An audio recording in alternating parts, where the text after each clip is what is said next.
Salut les Veriens Et bienvenue dans votre émission d'actu à cœur ouvert. Cette semaine est remplie de fuites et d'infos sur le matériel VR. On parlera du Cambria, du PlayStation VR 2, du teasing par HTC et bien évidemment du MetaQuest 3 qu'on vous réserve en seconde partie de la vidéo. Allez, on s'abonne et on active la cloche si ce n'est pas encore fait et c'est parti.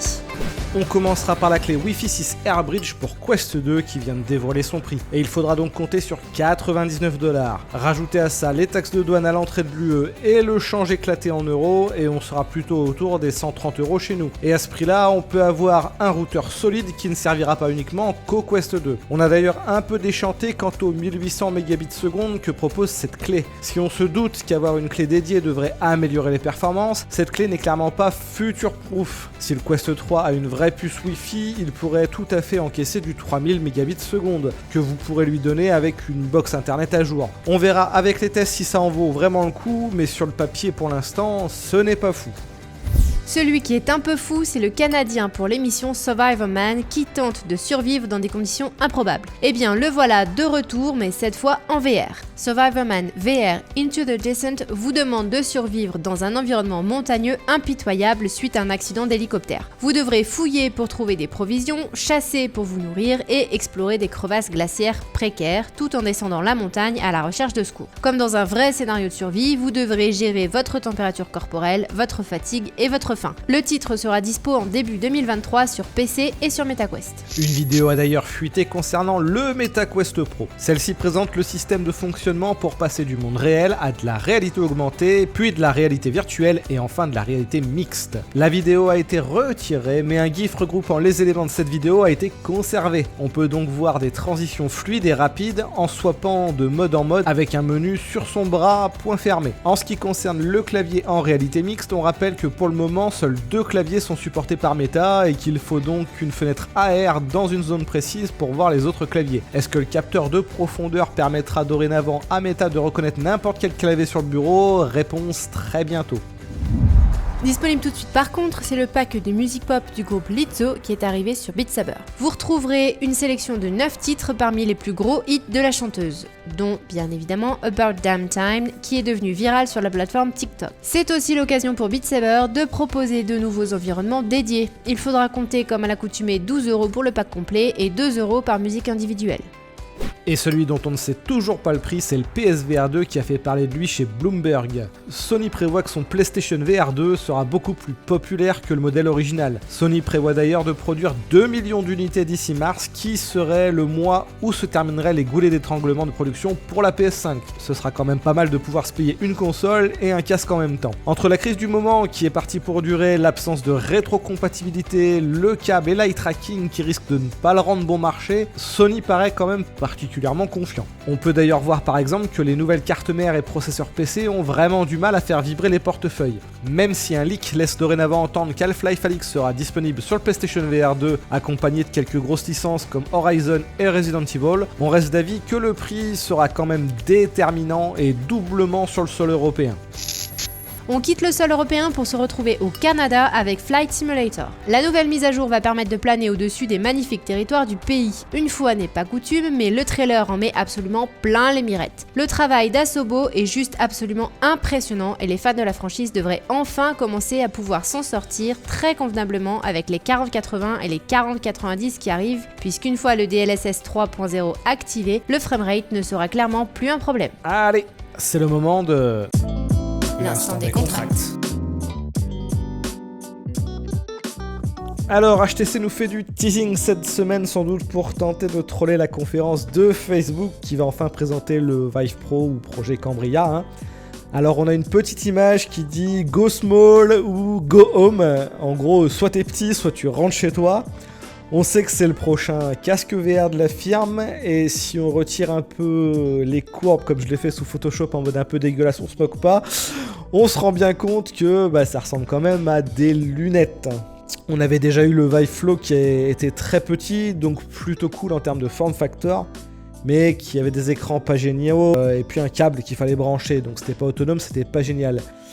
Donc peut-être qu'avec l'essai-erreur, on peut imaginer que celui-ci soit un casque de dingo parce que HTC aura appris de ses erreurs, ce qui est très possible. Disons qu'ils sont capables du meilleur comme du pire, hein, et on pense notamment au Vive Focus 3 qui déchire. Donc si on peut avoir quelque chose dans ce goût-là en termes de génialitude, mais destiné aux consommateurs avec un prix un peu plus correct, et bah ce serait franchement chouette. Donc bah ça nous hype pas mal, reste à patienter encore un peu avant de savoir ce qu'il en est réellement. Allez, actu suivante. On comprend mieux pourquoi le Pico 4 arrive si vite. D'après les dernières leaks sur le Quest 3 qui arrivera en 2023, ce dernier utiliserait une puce Snapdragon XR2 de seconde génération. Gravée en 4 nanomètres au lieu de 7, la partie graphique Adreno 740 proposerait jusqu'à 2 fois la puissance graphique du Adreno 650 dans le Quest 2 et dans le Pico Neo 4. Les jeux Quest 2 dédiés commencent à avoir des rendus graphiques un peu plus solides, mais on est toujours grosso modo entre de la PS2 et de la PS3 selon les éléments. Doubler la puissance graphique ne sera pas du luxe et permettrait un sacré gap en avant pour l'immersion en autonome. Un choix qui serait de surcroît concordant avec le fait de se passer d'eye tracking pour ne pas faire exploser les coûts sur ce dernier. Ce qui risque d'être rageant pour certains, bien évidemment, c'est que des exclus utilisant pleinement la puissance ne seraient peut-être pas compatibles avec le Quest 2. C'est l'inconvénient évident de ce choix technique.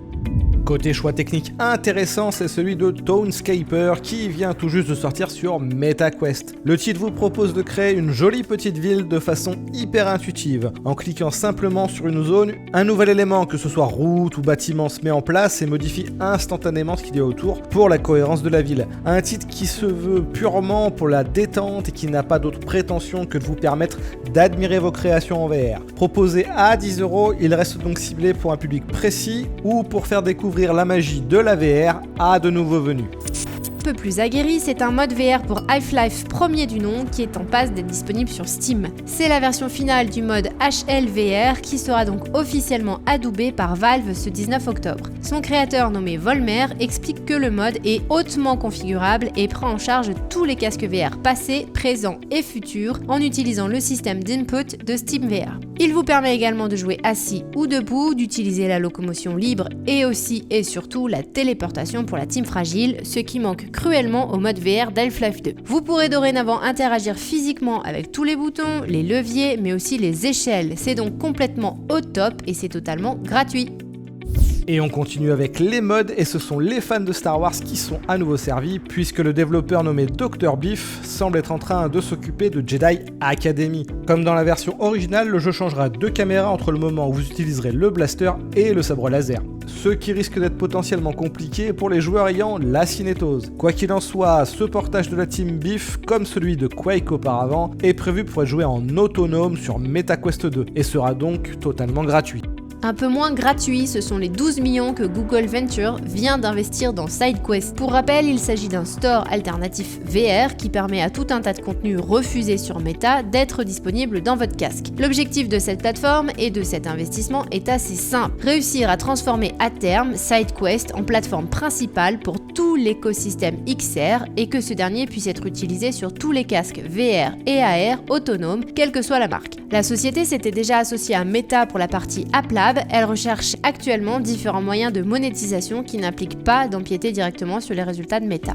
Sorti uniquement sur le store PC via Steam, c'est Reflection qui vous propose à peu près 6 heures de contenu dans un monde aux accents traditionnels chinois. Les joueurs devront défier un espace multidimensionnel créé par un miroir magique. Il faudra alors utiliser divers miroirs à l'intérieur de ce monde pour résoudre 7 types d'énigmes. Le jeu utilisant abondamment la logique, la physique, l'espace et le temps. Pour relever des défis en parcourant des paysages calligraphiques très élégants, il faudra simplement débourser 8€. Allez, il est l'heure de la question. Comme chaque semaine, on retient une question dans les commentaires pour l'émission suivante et cette fois c'est Sdeops qui demande pourquoi nous sommes toujours sur la puce XR2 à l'heure où les gens de GPU s'enchaînent plus vite sur PC et smartphone. Bon, c'est assez simple, déjà ce n'est pas la même techno que les GPU parce qu'il faut miniaturiser et il n'y a pas là vraiment la même concurrence comme avec les smartphones. Et puis Qualcomm, il n'est pas là pour faire du marketing pour le consommateur, il n'a donc pas vraiment besoin de renommer ou rebadger tous les ans ses chipsets, contrairement à Nvidia par exemple, en prétendant qu'il y a une révolution architecturale à chaque fois pour justifier l'achat. Qu'il s'appelle Snapdragon XR2 ou XR3, les industriels, ils l'achèteront pareil. Donc là typiquement ce sera XR2 Gen 2 pour les prochains casques. Ils appelleront ça XR3 quand ils auront estimé que le changement d'architecture sera véritablement assez grand et non juste par but marketing pour le consommateur lambda. Mais ça peut peut-être aussi changer avec le temps, avec les besoins marketing, si la masse de consommateurs grossit, là ils vont peut-être jouer un peu plus là-dessus. Et voilà, c'est fini pour cette semaine. On espère que ça vous a plu. Si c'est le cas, un petit pouce et un petit com pour le référencement fera toujours plaisir. Et on vous dit à la semaine prochaine. Ciao ciao!